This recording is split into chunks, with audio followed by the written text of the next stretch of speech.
Hartlike goeiemôre dan ook aan elkeen wat elektronies nou by ons goeie Vrydag erediens aansluit.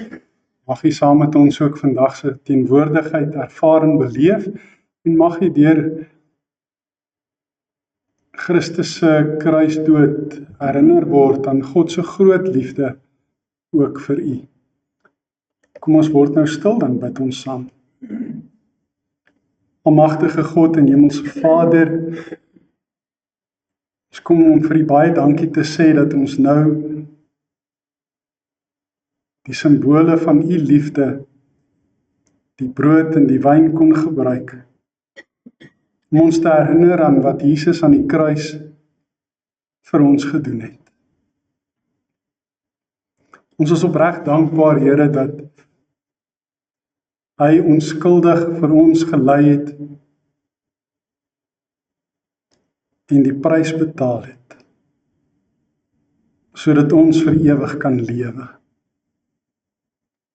En dis ons gebed, Here, dat u ook vandag deur die woord en deur die Gees en deur die sakrament met elkeen van ons sal praat, dat ons u stem baie duidelik sal hoor,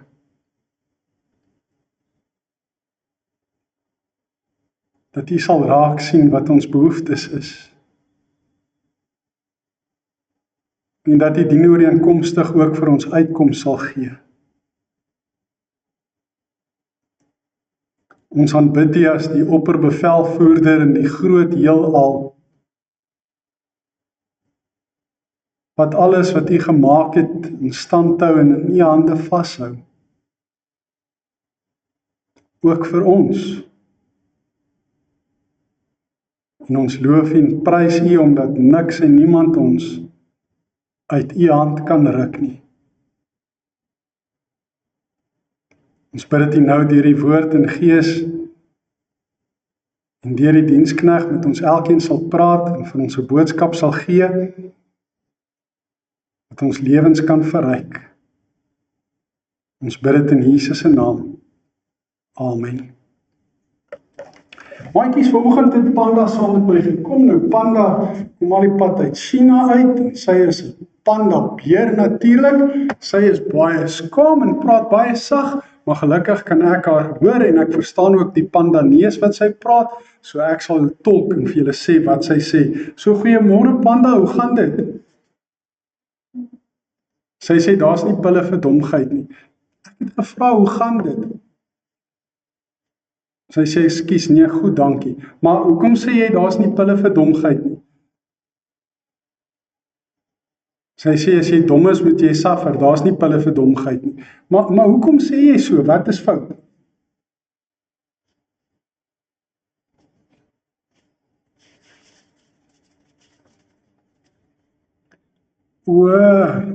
Okay, ek verstaan. Eintlik moet 'n mens nie sê iemand is dom nie, dis nie baie mooi nie, maar goed, sy sê, wat gebeur het is, die muskiete het haar lastig geval. Vreeslik. Sy wou slaap en toe hoor sy net heeltyd die gezoem in haar ore. En toe vra sy vir Filies of hy raad het vir muskiete.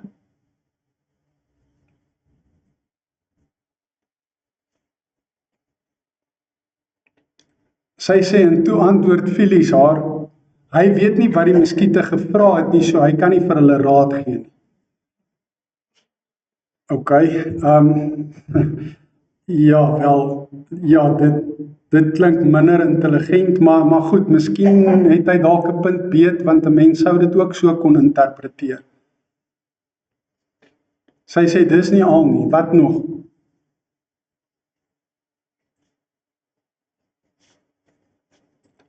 Sy sê, sy stuur vir hom WhatsApp boodskappe met emojis, en dan sê hy vir haar, hy verstaan nie wat sy bedoel nie. Emojis is simbole en 'n mens moet weet waarvoor daai emojis staan en wat daardie simbool beteken, anders te gaan jy nie regtig dit kan verstaan nie. So miskien moet jy dalk vir hom dalk maar met Professor Google of een of ander netwerk op die internet wys wat beteken al die emojis en om dit leer, en dalk gaan hy dan beter verstaan wat jy vir hom probeer sê. Sy sê, dit is so maklik, die simbole is so eenvoudig. Ja, simbole is vir jou eenvoudig, maar nie noodwendig vir hom nie. So dalk moet jy maar 'n bietjie geduldig wees met hom. Sy sê, nee wat, as jy dom is, moet jy suffer, daar's nie pille vir domheid nie.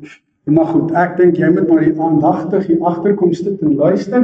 Dan gaan ons vandag 'n bietjie gesels oor simbole en emojis en alles wat daarmee saamgaan. Maar ek wil vir u sê, emojis is eintlik nie 'n nuwe ding. Nou die dag toe ek by die skool kom, ek het nou weer begin om die kinders te help met skaak by die skool. Toe sê ek vir hulle, ek het laas skaak gespeel toe daar nog nie WhatsApp was nie. Toe kyk hulle my so ongelowig aan, asof daar ooit 'n tyd kon wees wat daar nie WhatsApp was nie. Ja, daar was 'n tyd toe daar nie WhatsApp was nie, maar die konsep van emojis is eintlik nie 'n nuwe ding.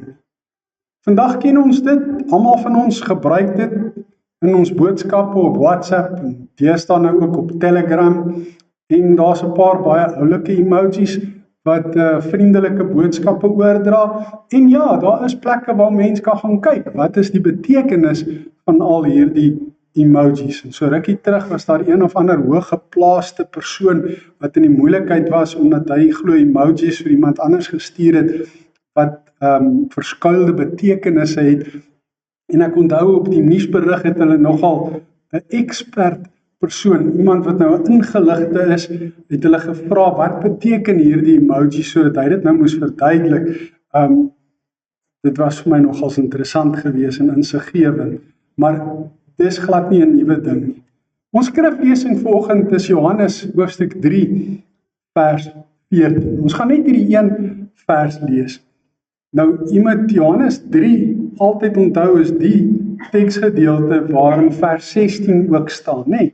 En dis die teksvers wat ons almal baie goed ken, dat God die wêreld so lief gehad het, dat hy sy eniggebore seun gegee het, sodat die wat in hom glo nie verlore mag gaan nie, maar die ewige lewe kan hê.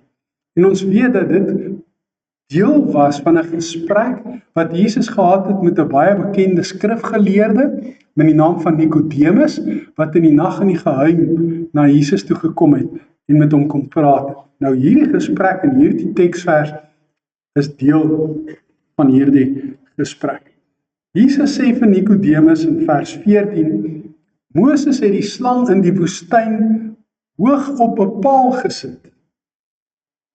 So moet die seun van die mens verhoog word, sodat elkeen wat in hom glo, ewige lewe kan hê.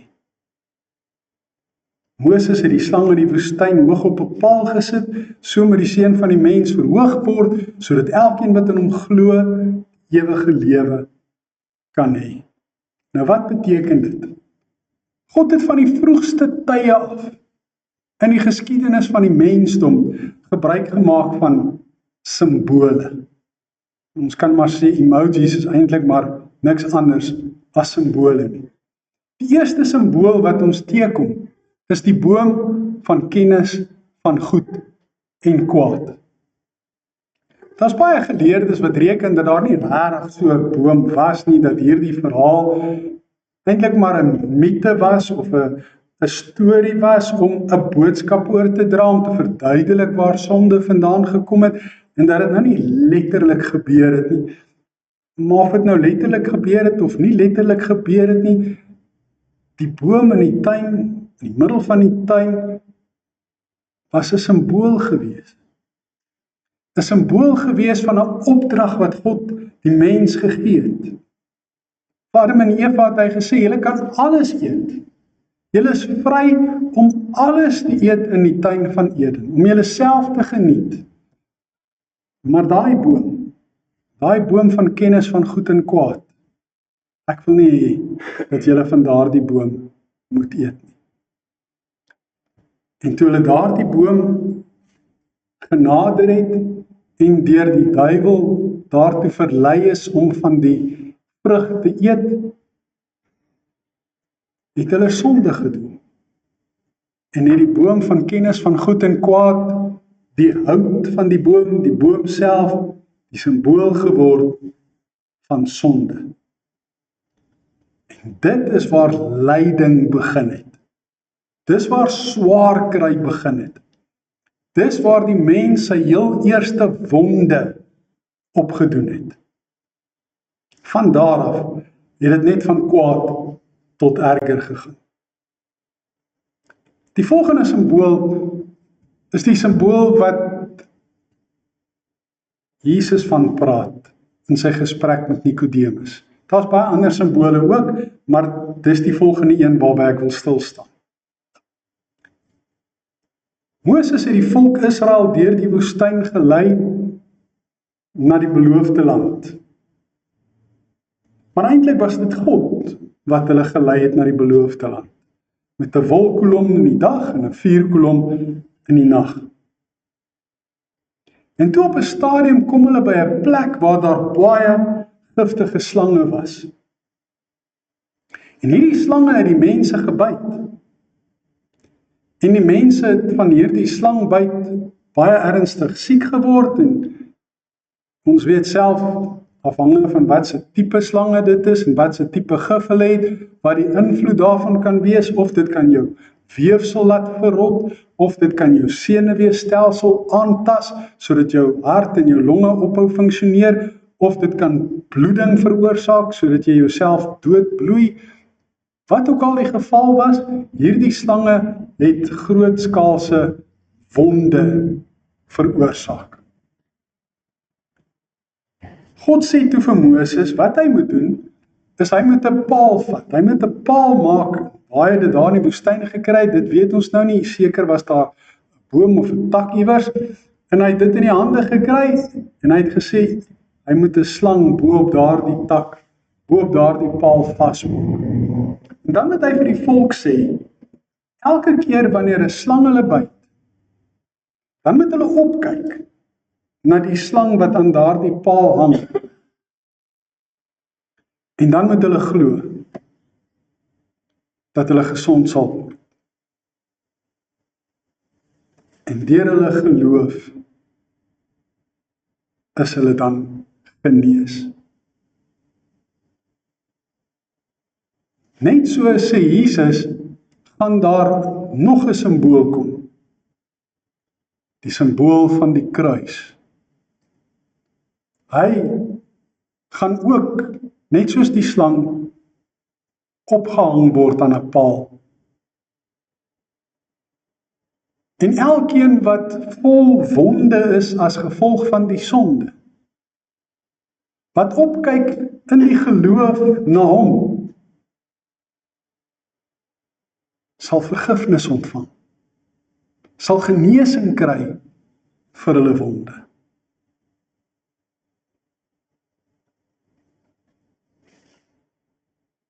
By die eerste boom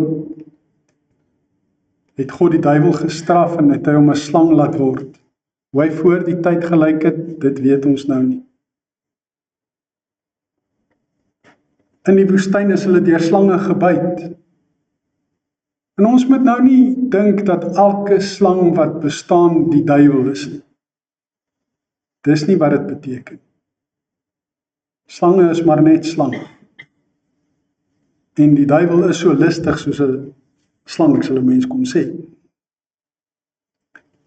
Maar hierdie slang wat aan die paal gehang het in die woestyn, was nie die duiwel. Dit was maar net 'n slang, omdat dit slange was wat hulle gebyt het. En wanneer Jesus aan die kruis hang, beteken dit nie dat hy nou 'n slang is nie. Hy bly Jesus, die Seun van God, en ook God die Seun. Maar as hy daar sterf, dan sterf hy as mens, na sy menslike natuur, onskuldig vir ons sondes. En die beginsel bly dieselfde. In die begin was daar hout gewees, 'n boom van kennis van goed en kwaad, waar die sonde in die wêreld gekom het. In die middel van die geskiedenis was daar weer hout gewees, die stok waarop die slang moes hang. En aan die einde is daar weer hout gewees, die hout van die kruis, waarin Jesus opgehang is. En so word die hout elke keer dan simbolies gebruik om 'n boodskap oor te dra.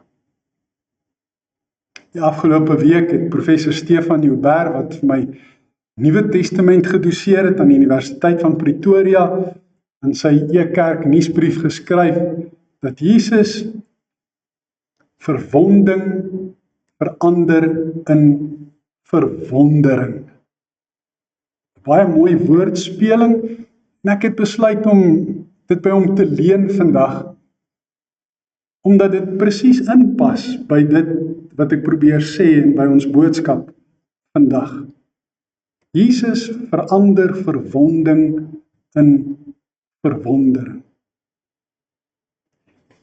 In die begin, toe God die hemel en die aarde gemaak het, en Adam en Eva nog nie geëet het van die boom van kennis van goed en kwaad nie, was hulle die heeltyd in verwondering.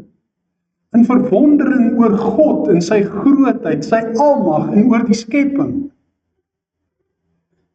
En oor alles wat hulle uit sy vaderhand uit genade ontvang het. Maar toe kom die sonde.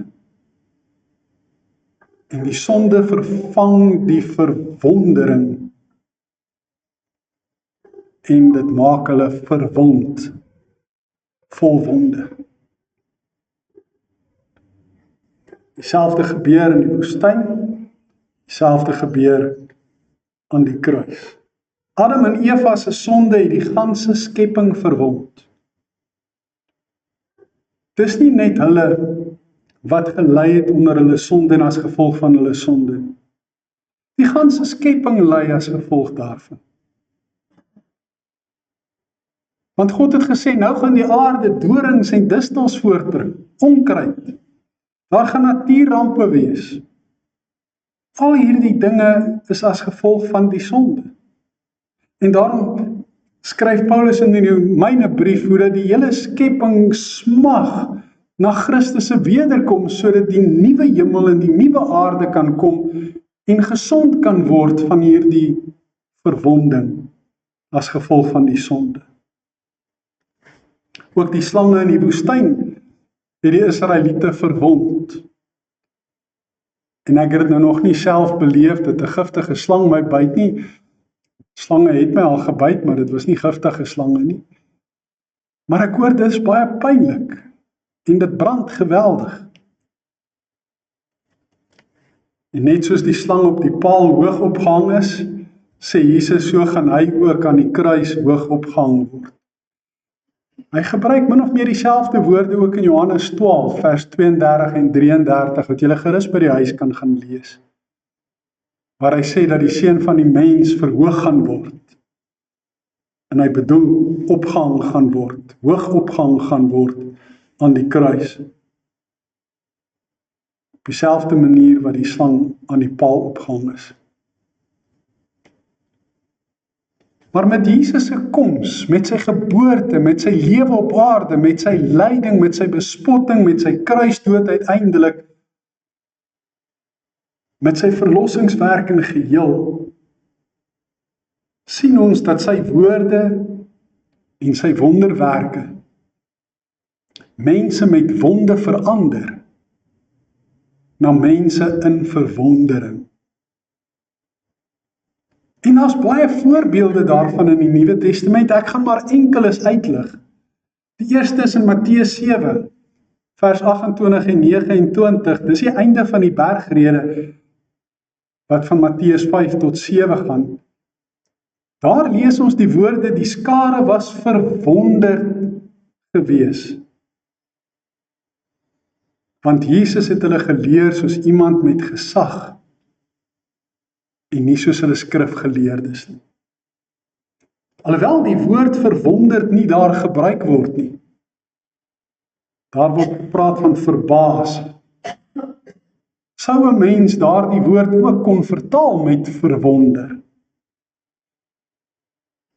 Hulle was verwonderd oor die woorde wat Jesus gebruik het. Sy lering was gesagvolle lering. Dit was nie soos hulle skrifgeleerdes wat hulle allerhande goed geleer het, maar wat ander goed gedoen het nie. Hulle het nie soos wat ons in Engels sê gepractice wat hulle gepreach het nie. Jesus se wonderwerke het ook mense gevul met verwondering. In hierdie gesprek met Nikodemus in Johannes 3 lees ons hoe dat Nikodemus vir Jesus sê, Rabbi, ons weet dat u 'n leermeester is wat van God afgekom het. Want niemand kan hierdie wondertekens doen wat u doen, as God nie by hom is nie. So selfs die skrifgeleerdes en die fariseërs, wat van Jesus ontslaaf wou raak, wat hom wou kruisig, wat hom wou vermoor, ook hulle was verwonder oor die wonderwerke wat Jesus gedoen het. En jy kan maar al die ander wonderwerke ook gaan lees, hoe dit daar by die mense groot verwondering was oor die wonderwerke.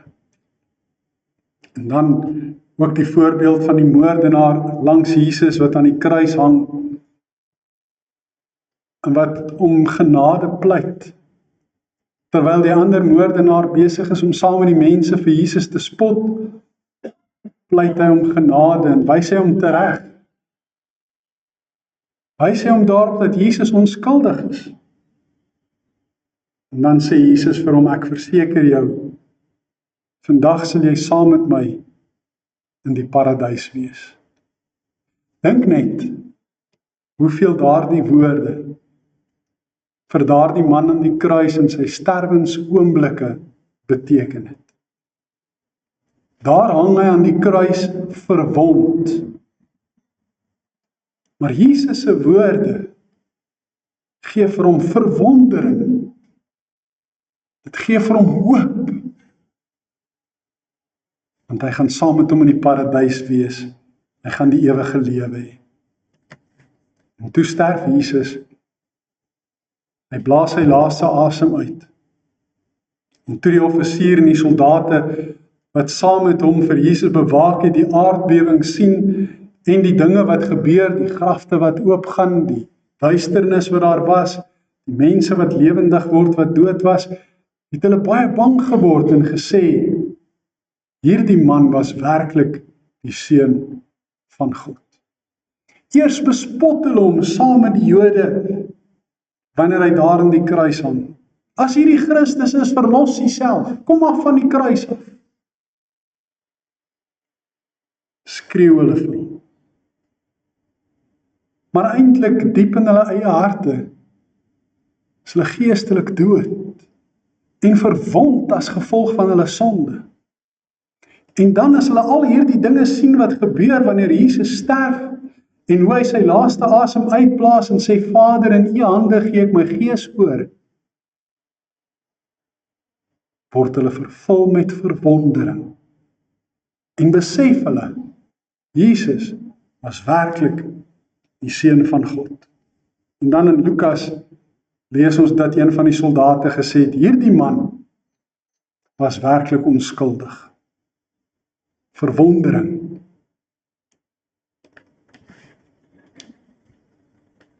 Vandag wil ek vir u vra, watter wonde dra jy nog met jou saam op hierdie goeie Vrydag? Wonde wat eintlik maar deur die sonde in die algemeen veroorsaak is. Dalk word jy gespot of geboelie by die skool, universiteit of by die werk. En dit veroorsaak wonde, pyn, lyding, seerkry. Dalk worstel jy of een van jou geliefdes met een of ander verslawing. Kan alkohol wees, opiate, kodeïne, dwelmmiddels, dagga, skermverslawing, dobbelverslawing, pornografieverslawing, wat dit ook al mag wees. En dit veroorsaak wonde. Dalk is jy of een van jou geliefdes ernstig siek. En ook dit veroorsaak wonde vir jouself en vir jou geliefdes.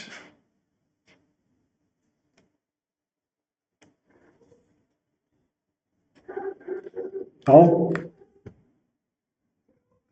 word jy of 'n geliefde van jou deur die huweliksmaat verkil.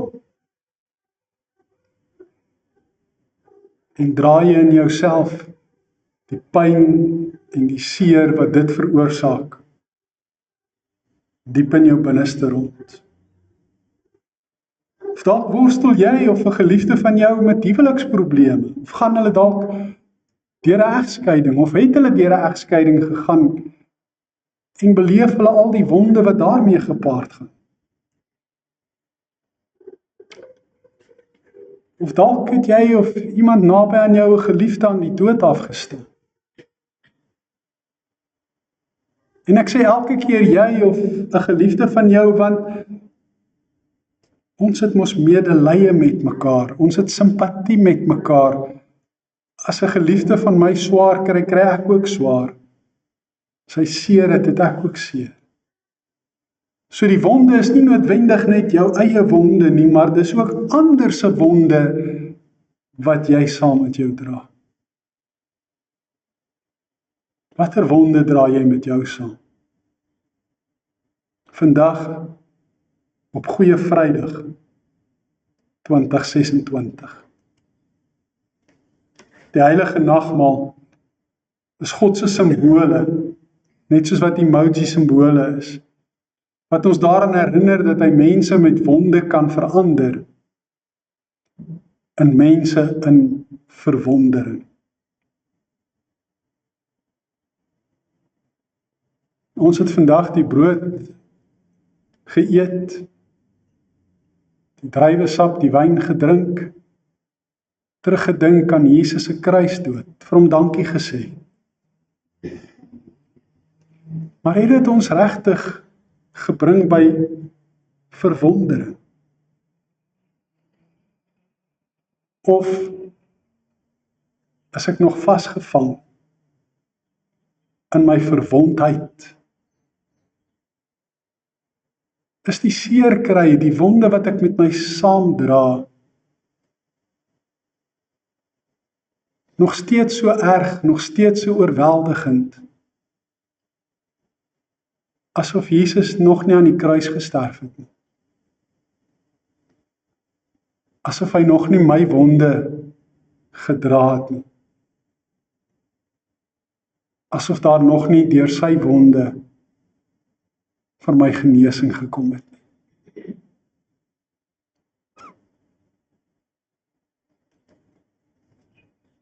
Ek gaan hierdie vraag 'n bietjie in die lig laat hang tot Sondagoggend.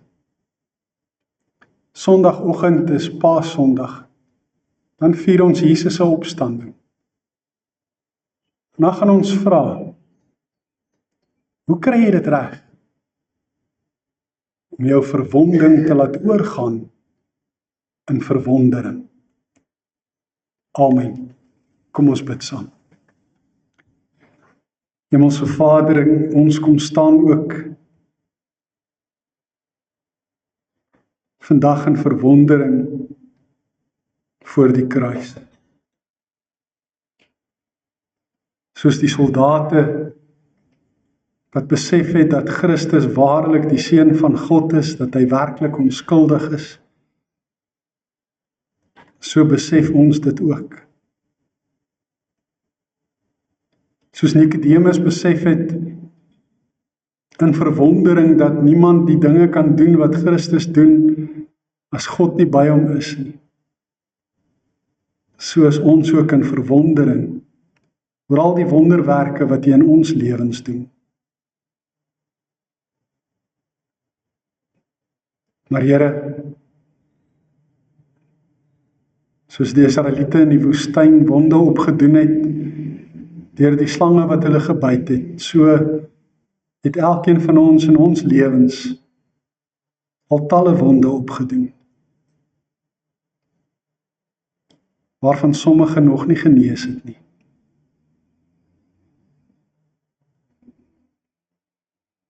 Waarvan sommige nog nie oorgegaan het in verwondering nie.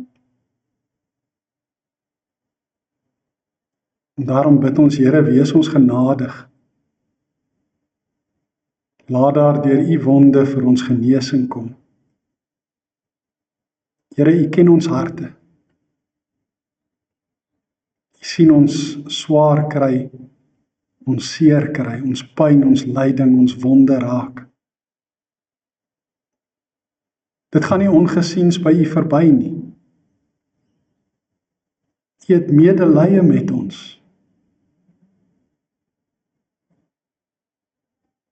En daarom bid ons, Vader, dat U vir ons sal rigting gee, leiding gee, wysheid gee, moed en durf gee, alles gee wat ons nodig het, sodat ons verwonding kan oorgaan in verwondering. So kom bid ons, Here, vir elkeen wat siek is, wat lyding ervaar, wat swaar kry, wat arm is, wat werkloos is, wat eensaam en alleen voel. Here, U sien elkeen raak. En ons kom bid vir uitkoms en vir genade. Want ons weet U alleen is in staat om ons te help. Ons bid vir elkeen wat ook na hierdie boodskap kyk of luister, en ons wil vra dat U elkeen in die liefde en genade styf sal vashou, sodat elkeen in verwondering sal raak oor wat Christus aan die kruis vir ons elkeen gedoen het. Op hierdie goeie Vrydag in 2026. Ons bid dit in Jesus se wonderlike naam. Amen. Jy het nou geleentheid om die Here te dien met die dankoffers.